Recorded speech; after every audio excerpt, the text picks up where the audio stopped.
Hello. Good boy.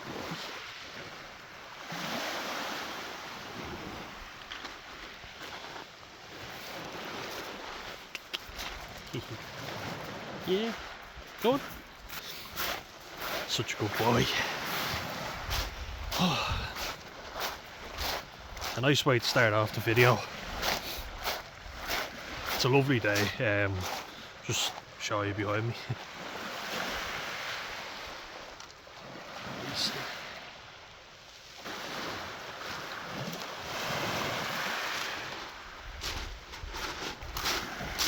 Alfie both with me. Good boy. Go on. Yeah. Stick. But yeah, as you all know, things haven't been going very well. Been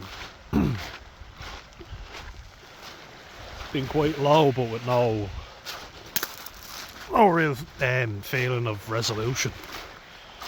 That proverbial light at the end of the tunnel, you know. I feel like I've tried so much and to no avail. Like, I've been into the doctor a few times now for low mood, and that good. He's the best thing for low mood. Make you feel much better. Look at that, good boy. Good. Yeah, like, I've been in the doctor's office countless times now, and I just keep hearing, you're not the only one. Not even a Alf, do you want a stick? Alf, want to throw it? Yeah. Good boy. There you go. Good boy. Oh yeah, pick it up. Hey, good boy. Yeah. What? Let's go. This way. This way. Yeah, good boy. Yeah, come on. Let's go. Just little reminders to brighten myself up, because I love him so much. We're gonna go the other way with him anyway, so let's go this way. I get your stick? We'll get it on the way back, will we? Yeah. We found that. I was really happy. I don't like seeing Alf upset at all. I love him that much, but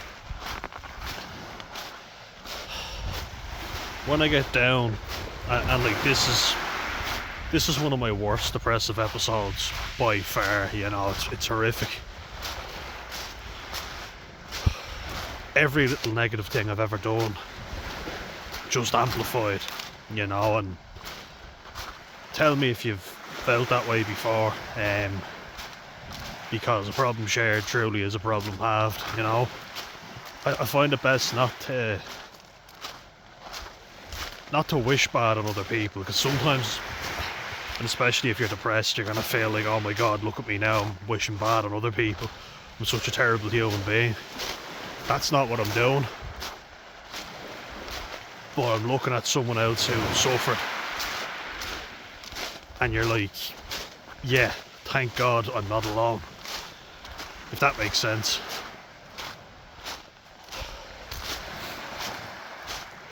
And sorry, just have to show you this angle, it's amazing. Made even more amazing by this beautiful fella. Yeah, good boy, good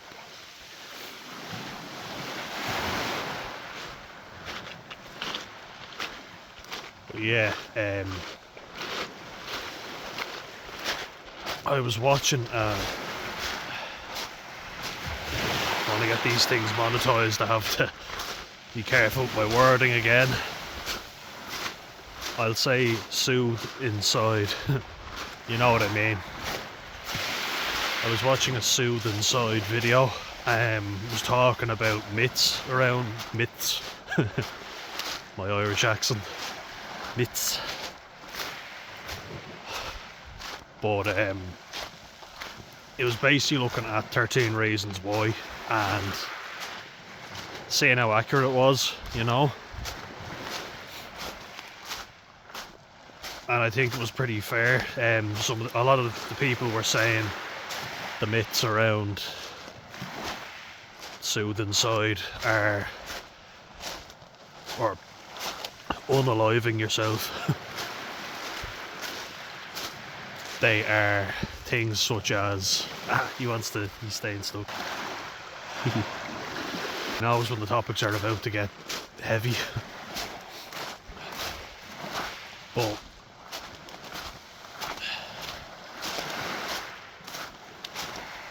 the big myths are that it's a selfish act, first and foremost.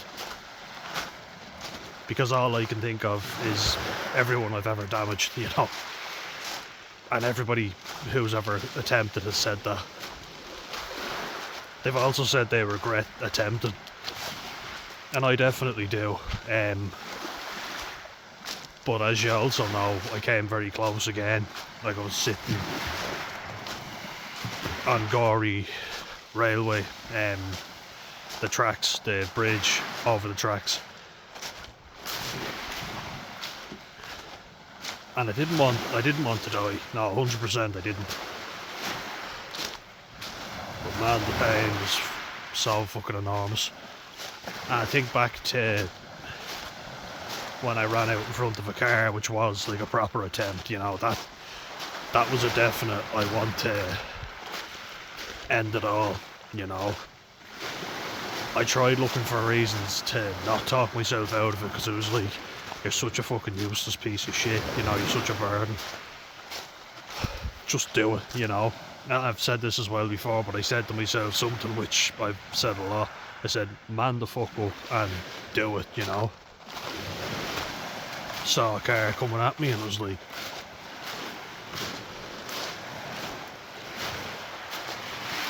and I saw a very good description of that type of mindset. It's literally, my mind's telling me no, but my body, but that's trying to make it light of a very dark situation.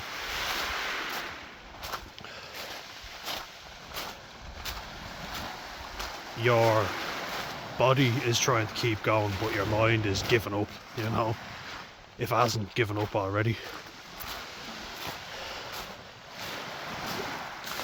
And I remember thinking, you know, two different ways, and there is one selfish way I was thinking of it, you know. I remember having an argument with the fella who nearly hit me in the car. Yeah, he only nearly hit me because I ran out at him now, you know. And I remember just thinking, why didn't you fucking hit me? And then I said it. He obviously thought I was some gobshite, you know, pissed drunk, trying to have a laugh. You know, I was kind of like, oh, why is this fella arguing with you? I've just tried to end myself, you know.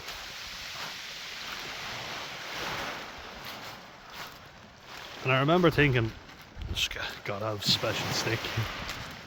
But I remember thinking, thank God, like I do a gratitude journal, and I remember thinking, thank God I was completely unharmed.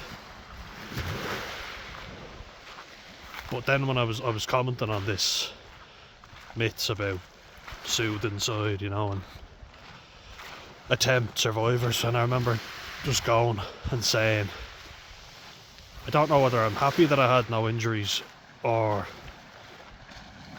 whether I'm annoyed and angry, because I just kept thinking, if I had been hit by that car, I mean, this is quite a selfish thing, because that fella would have to have that on his conscience, that he nearly killed me, he could have lost his licence, which I didn't think about at the time, so in that way it was definitely very selfish. But I remember thinking, and I think this is one of the most profound thoughts I've ever had, but I remember thinking to myself, if they don't see the mental injury, at least they'll see the physical, and they'll have to ask what happened. That was divine intervention if ever I saw it, you know. But I remember just going, if I got hit by that car, maybe I would have been seen to, and maybe they'd find out what the fuck is wrong with me, you know. And it is quite selfish, because it's thinking that fella would have had to hit me, then he would have had to have that in his conscience. I'm sure he would have had a very different reaction if he actually hit me. He obviously, as I say, thought it was some imbecile running out in front of him, but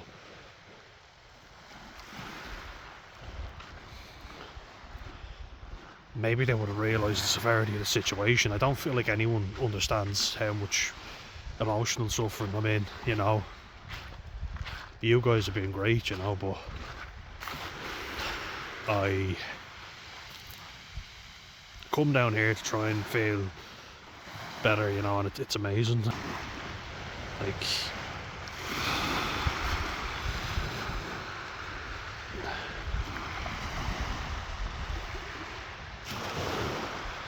you know, and I'm very grateful to have it, but I am a bit fed up, you know. I thought resolution would be had before, and it just isn't. Doesn't feel like there ever is going to be any, to be honest with you.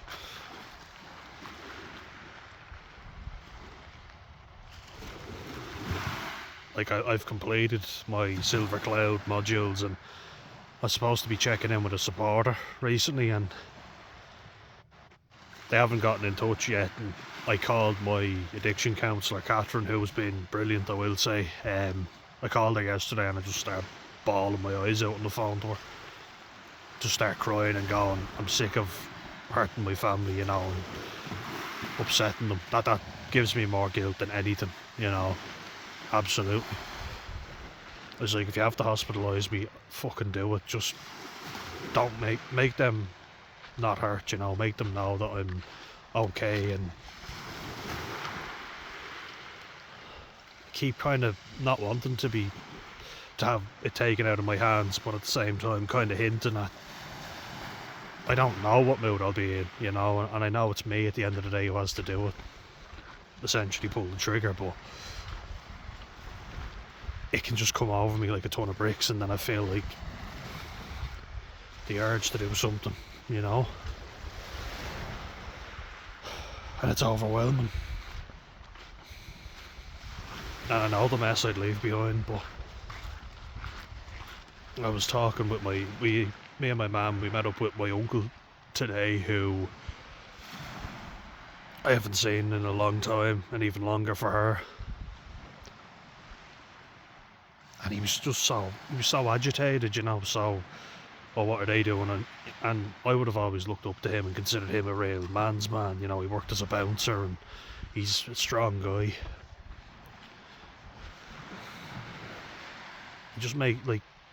He hasn't been there though through the tough times when people needed him, when our cousin needed him, when we needed him. And it just feels like you feel inadequate, you know. You do. I just came out of that feeling very anxious and stressed, you know. Delighted to see him, because I was worried about him. I'm delighted he's doing okay, but yeah, yesterday was very dark, you know, and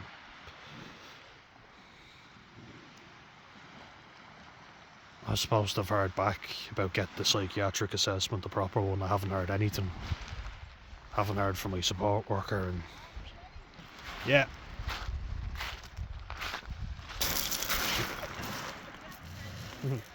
There's Milo. Ah, good boy. Good boy. It's just his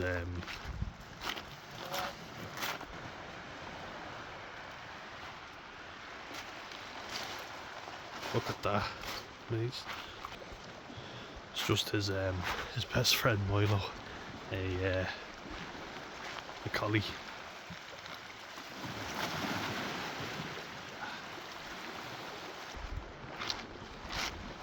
Yeah, I'm coming. He keeps me going, you know, every day. I love him to bits. If I didn't have him, my mum and my brother, you know, I'd soon run out of reasons, you know.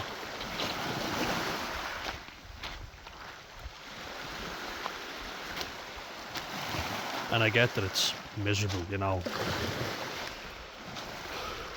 But I know that sometimes when I stumble across people who are at their lowest, hearing them sharing how they got out of it helped me a lot, so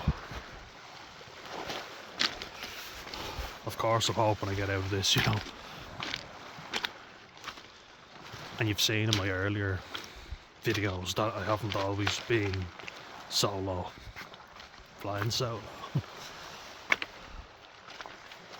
Ah, he's awake. Hello. Yeah, just making sure I'm coming.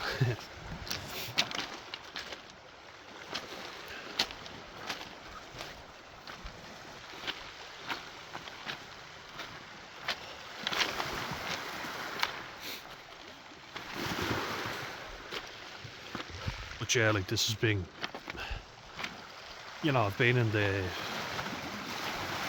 mental health care system since I was 7, since I was diagnosed with autism and comorbid anxiety and the rest. You know, but then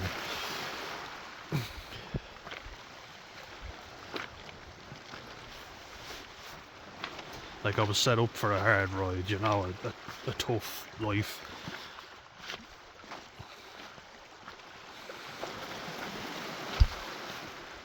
Because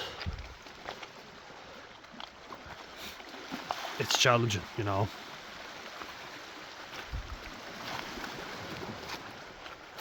And I know it's challenging for a lot of people, of course.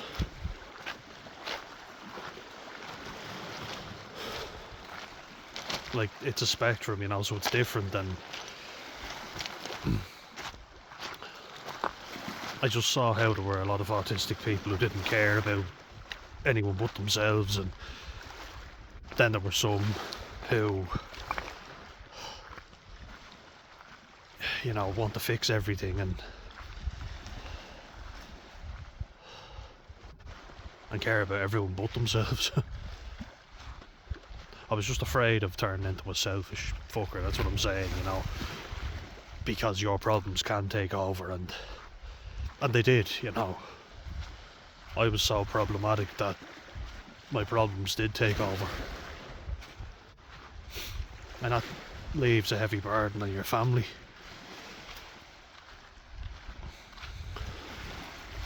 And now something else appears to have cropped up, and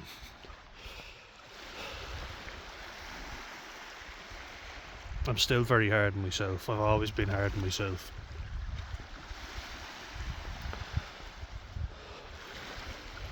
You know, tried to please my dad and my uncle in ways like playing rugby and football.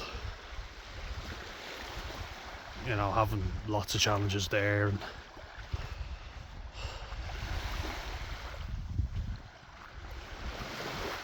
that just became too taxing on my system, both physically and mentally, and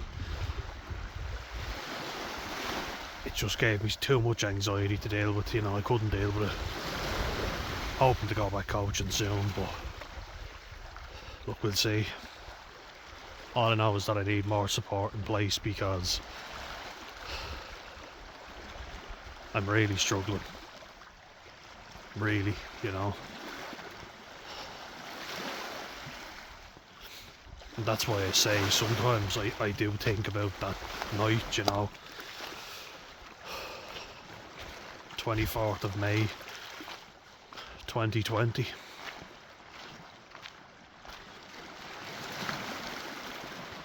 And I just think if I'd been hit and had physical injuries, you know,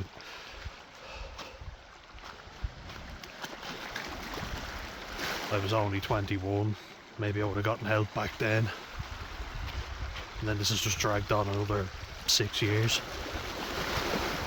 You think that if you move to a new place, which we did, everything will get better.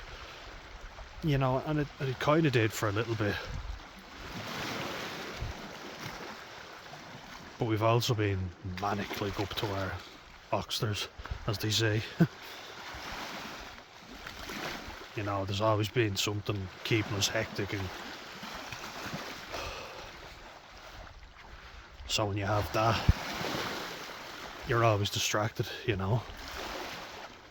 And now that everything's slowed down and I'm burnt out, all I'm left with is all my failures, all the ways I'm fucked up, you know.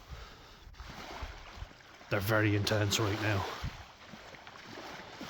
That just makes me feel absolutely fucking worthless. Even with all this around me.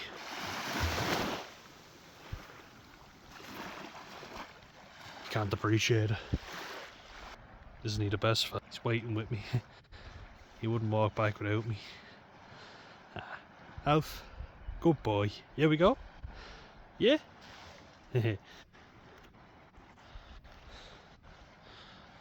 at that.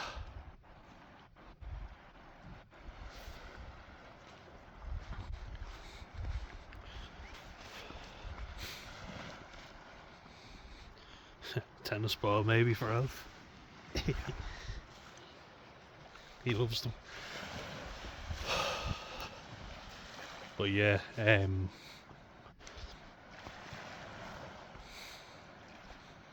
just trying to distract myself.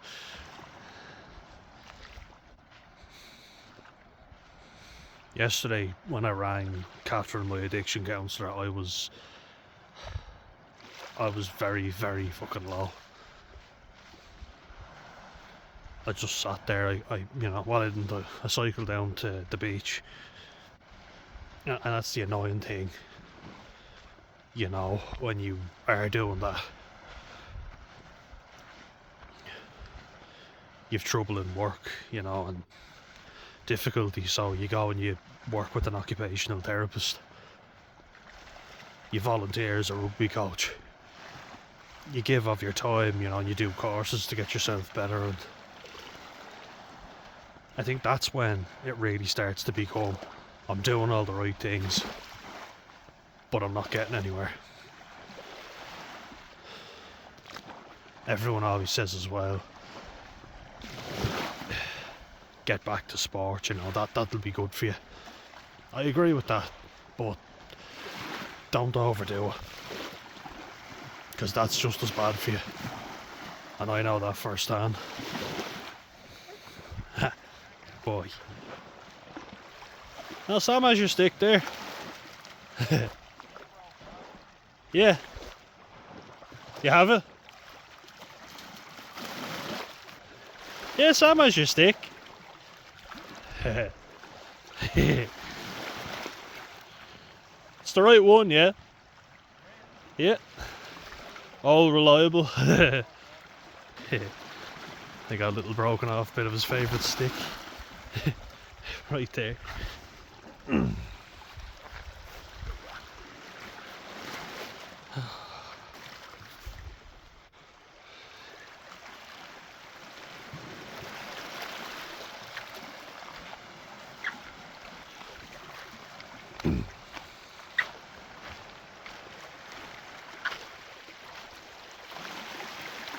Yeah, so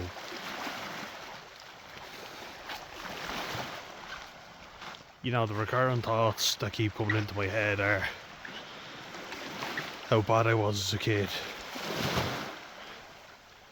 When I have a meltdown, and my poor mum trying to comfort me, you know, because as I say, my dad, all he did was scream and shout at me. We're on better terms now, and as I say, I appreciate that he's been through a lot of shit himself, but it's my poor mum, as I say, that I feel the worst for, because she had to deal with it all on her own. My poor brother had to basically not have an older brother because he was too busy, you know, getting given out for being in trouble again and again. Not able to make friends, or, you know, because you're always very agitated or angry, you know.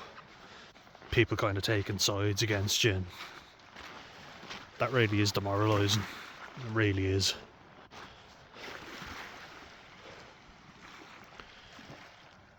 You know, friends just turning their fucking back on you all the time. So you learn to just take whoever comes along.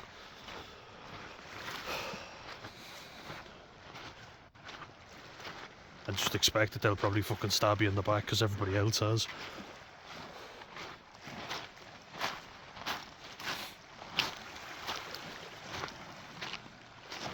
And you know, like, believe me, I'm very hard on myself, but I was also like very vulnerable, you know, and you pick up on social norms or what's expected of you and you try and copy them.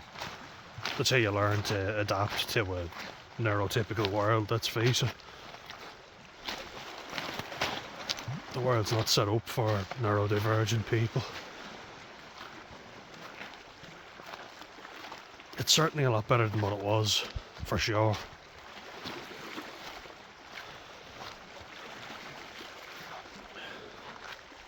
But the reason why I keep going back to the grind set and people saying I just work harder than you is because I think I'm living proof of what pushing through gets you. It does get you your fancy degree or whatever, and you know, so there are good things that came with that. Especially when nobody thought I could do it. But my mum, in fairness, always believed in me, and my brother as well. Without the two of them, and Alfie, of course, I never would have gotten that degree.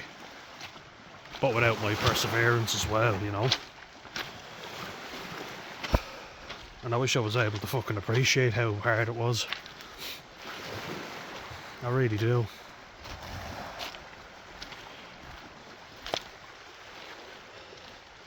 And I've kind of started thinking, is this just the way life is going to be?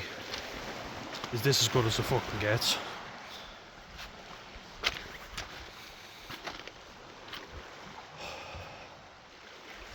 Because if it is,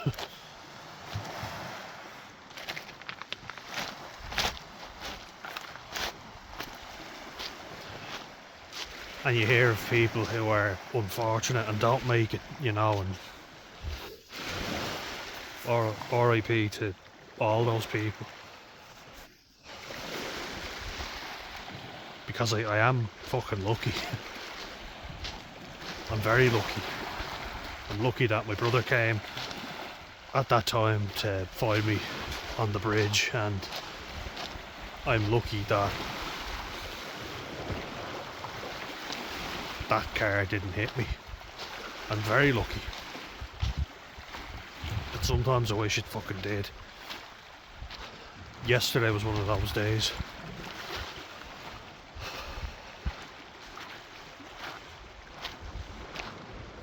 And I know there's a lot of people that aren't selfish, that are only thinking of how many people they've burdened by their existence, and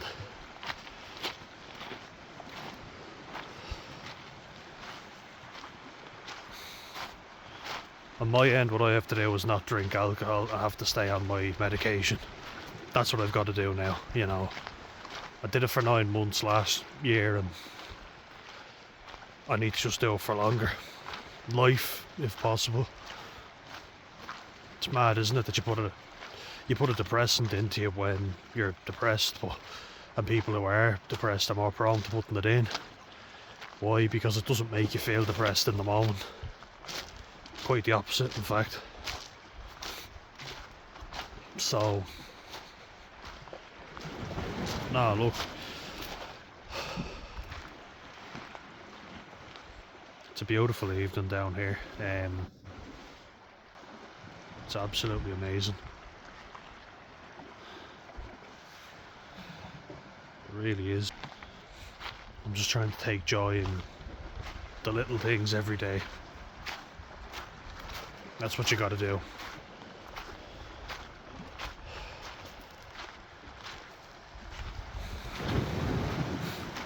You have to do the work, you know, that's the thing. I think a counsellor said it to me, and I think I liked him, but I found this kind of, thought it was poor advice. You know, he said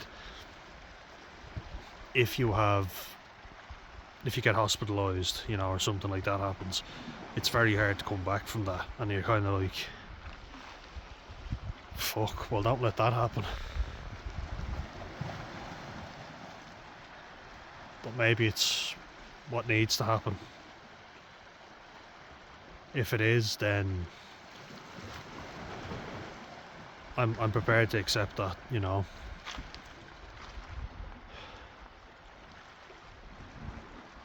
Definitely.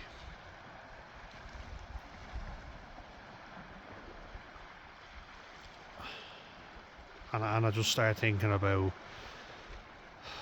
all the ways I couldn't be stronger, you know, and because of my intense anxiety and the pain in the back of my neck, you know, like that intense pain and the shooting up of the shoulders, and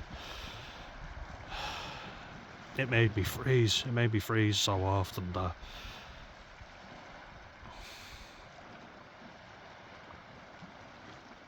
you know, but I did learn skills like, you know, when someone says something to you, you don't let it get to you, and you don't respond with violence. If someone's saying something, you can let it go, you know, and just don't ever go out with that person again.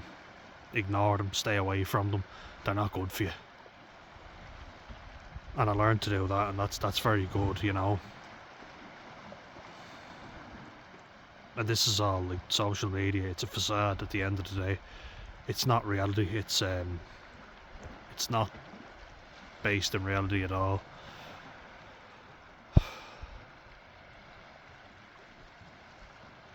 And even looking back at people who weren't necessarily good friends, you know, I still have people who I'm kind of thinking, are they or aren't they? And I think for the most part they are, but if I go out with them, will I drink? And I can't risk it. So it's hard. It's fucking very hard. You know, I've dated a little bit, as I say, since my late teens, my mid to late teens, which I never thought was possible because of how anxious I was. Like, when I say it was crippling, if I did what made me comfortable, I'd never leave the house. That's the God's honest truth, you know.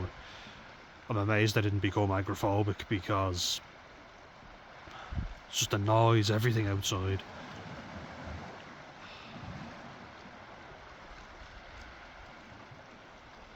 And I think I've come so far, and yet I'm there thinking, no, not far enough. And I worry for my poor family. I know if they died tomorrow, I'd be lost without them. I wouldn't survive, not a chance. I know if I did anything, they'd be devastated. We've been each other's supports, you know, and I'm just making this video because if it all gets on top of me, and if you don't see or hear from me for a while, you'll know why, because I'll be in treatment, hopefully. I try and compose myself for all these videos, but